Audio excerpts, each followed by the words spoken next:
હાય family, કેમ છો બધા? આઈ હોપ બધા મોજ કરતા હશો. હું છું માનસી રણુકા અને આ છે મારો પહેલો વ્લોગ. ઓફકોર્સ એક્સાઇટમેન્ટ તો બનતી હે બોસ. પહેલા વ્લોગની શરૂઆત તો આપણે ભગવાનથી જ કરવી જોઈએ, ઠીક છે? તો આપણે આજે જવાના છીએ હનુમાનધારા.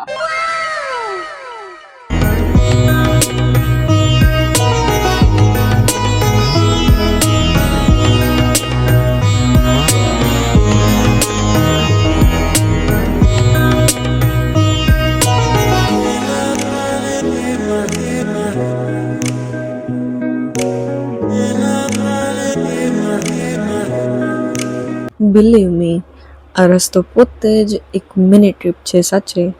શહેરની બિલ્ડિંગ્સ, રેસ્ટોરન્ટ્સ, સ્ટેડિયમ, શોશાથી દૂર જ્યારે ગામડાનો રસ્તો શરૂ થાય ને ભાઈ, ગામડાની નાની ડેરી, સ્કૂલ અને ગ્રીનરી, બસ ભાઈ કસમથી આંખને ઠંડક પડી જાય.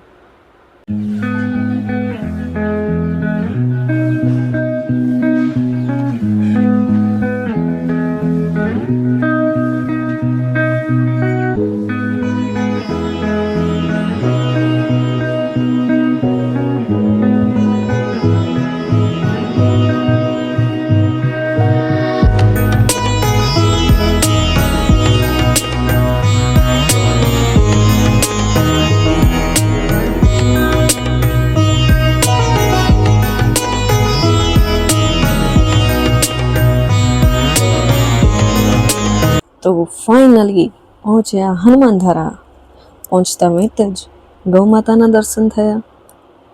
અને અહીંયાની બેસ્ટ વાત કહું, અહીંયા વધારે લોકો હોય જ નહીં, બસ 10-15 લોકો હોય, બસ શાંતિ. પેલે બારે મહાદેવનું મંદિર, ત્યાં દર્શન કર્યા, તમે પણ કરી લો. હર હર મહાદેવ.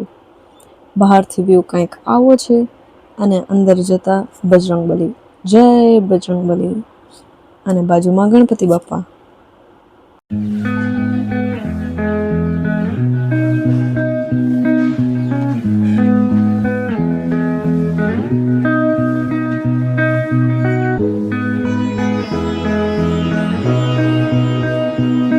એક ઇન્ટરેસ્ટિંગ વાત કહું, અહીંયાના મહારાજને જ્યારે પૂછ્યું ને કે મંદિરની હિસ્ટ્રી કહો ને, ત્યારે ખબર પડી કે આ મંદિર કેટલું જૂનું છે. એની એક્ઝેક્ટ માહિતી તો કોઈને નથી ખબર.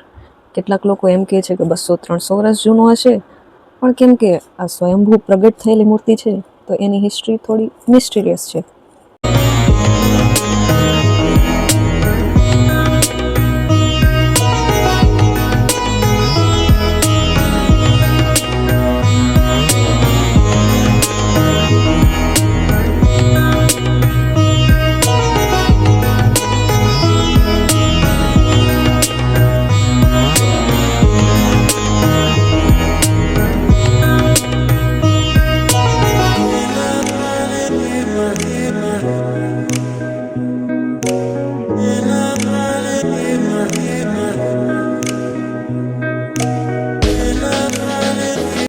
ભાઈ બેસ્ટ મોમેન્ટ તો હવે છે.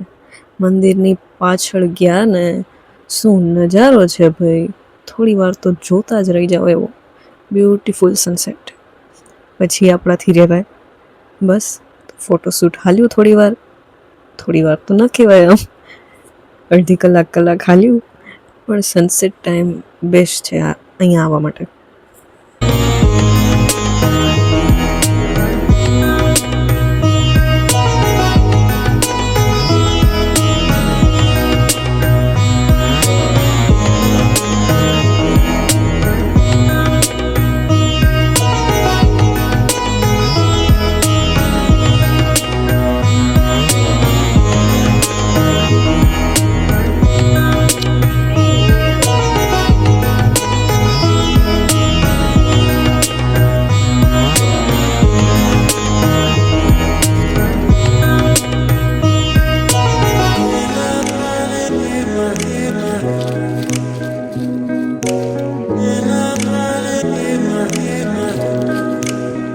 પછી પાછા ફર્યા અને મંદિરની સાઈડમાં આમ શેડ નાખેલો છે.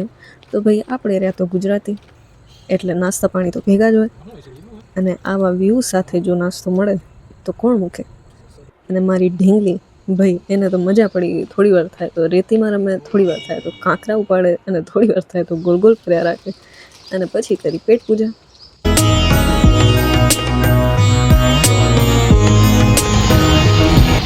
તો બસ પેટ પૂજા કરીને પાછું ભગવાનને માથું ટેકવીને નીકળ્યા રિટર્ન. વચ્ચે ખાટુ શ્યામજીનું પણ મંદિર આવતું હતું, પણ મોડું થઈ ગયું હતું એટલે બારેથી દર્શન કરી લીધા. વાંધો નહીં, નેક્સ્ટ ટાઈમ. જો તમને આવા ટ્રાવેલિંગ, ફેશન અને લાઇફસ્ટાઇલ એન્ટરટેનિંગ વ્લોગ્સ જોવા ગમતા હોય તો ચેનલને સબસ્ક્રાઈબ કરજો અને વિડીયોને લાઇક અને શેર કરવાનું ભૂલતા નહીં. ઓકે, મળશું નેક્સ્ટ વ્લોગમાં. Okay, by.